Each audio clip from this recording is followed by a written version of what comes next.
अर्नाळा वस्तीवरील बेकायदेशीर तोडफोडी विरोधात आदिवासी कातकरी कोळी समाजाचा भडका. आमदार राजन नाईक यांच्या घरावर मोर्चा काढण्याचा निर्धार.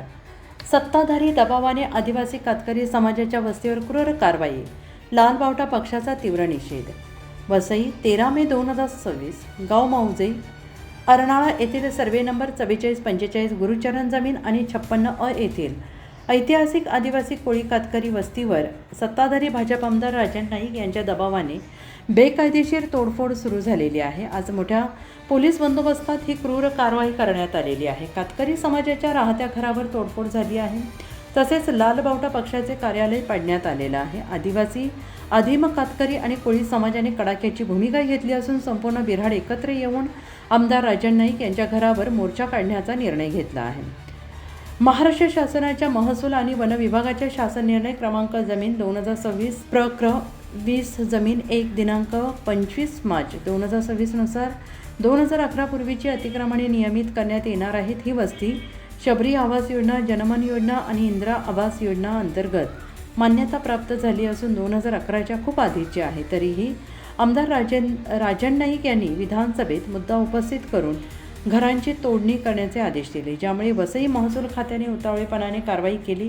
लाल बावटा पक्षाने महसूल मंत्री चंद्रशेखर बावनकुळे यांना पत्र पाठवून तात्काळ हस्तक्षेपाची मागणी केली आहे. लाल बावटा पक्षाचे नेत्यांचा निर्धार. आमदारांनी घर तोडण्याचे आदेश दिले, आता आम्ही त्यांच्या घरावर मोर्चा काढू.